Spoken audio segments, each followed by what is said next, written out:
The main event on this card was two guys that Chocolatito has some experience with. It was a rematch between Juan Fransisco Estrada and Carlos Cuadras, both, top-notch guys at 115 pounds, junior bantamweights.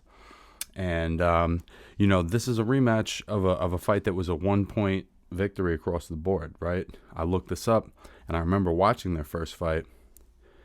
Estrada put Cuadras down, I believe, in round 10, and that was the difference. All of the cards were 114 to 113.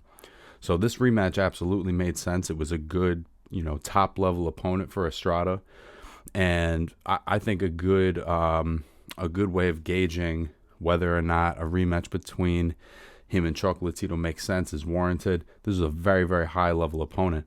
Cuadras also gave Chocolatito, in my mind, maybe the most physical fight of his career. If you go back and watch it, Cuadras' speed, and combinations in the exchanges against Chocolatito was so spot on when it was a very, very close fight.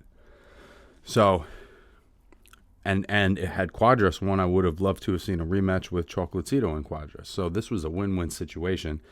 And ultimately, this was one of those classic back and forth fights, man. It had a real feel of like an Israel Gonzalez, Rafael Marquez. It was that intense. And what was cool was Cuadras early in the fight. He was boxing really well. He was putting together nice combinations. He dropped Estrada in the third round, and it was kind of looking like, okay, maybe Estrada's a little caught off guard by just how much Cuadras is bringing it. And I think once he put Estrada down, I think it woke Estrada up to the level of fight that he was in. And again, a lot like Chocolatito, although this fight was much more competitive, this was a slow roll. This was a slow avalanche. It was like every round Estrada did a little more and a little more and a little more. And interestingly, he's sort of the, if this is Marquez Pacquiao, he's more of the Marquez, right? He's more of like a counterpuncher, back foot fighter. And this one, he had to bring it to Cuadras because Cuadras was boxing very well early in the fight. So Estrada's bringing it, and every round he's just getting a little more in, a little more in. Round 8, 9, sharp punching, moving his head on the inside. You could see it's all starting to get to Cuadras a little bit. And ultimately Estrada stops Cuadras in round 11 in a fucking great fight. If these guys wanted to do it a third time, I wouldn't have a problem with that either. Carlos Cuadras, anytime I see this guy, it's a good fight. He brings it no matter what. He's a championship level guy. He's 39, 4-1 with 27 knockouts. This is a guy who shows up to win.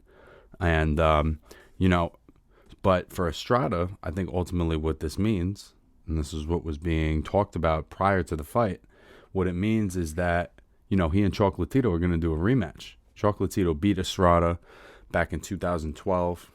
And I think this rematch absolutely makes sense. They've both positioned themselves legitimately as the top two guys in the weight class again. And I hope they put this together as soon as possible. This junior bantamweight weight class between, I've talked about this before, but this junior bantamweight between Chocolatito, Estrada, Cuadras, again, you got Sorong Visai that's in the mix. You have McWilliams Arroyo. You got Yoka from Japan, Kazuto Yoka. It's a very interesting weight class, and they're all fighting each other. You have Cal Yafai, too, Chocolatito's most recent opponent, who's a very very high-level guy. So this weight class is a lot of fun. This is one of my favorite weight classes in boxing, particularly since they're all fighting each other.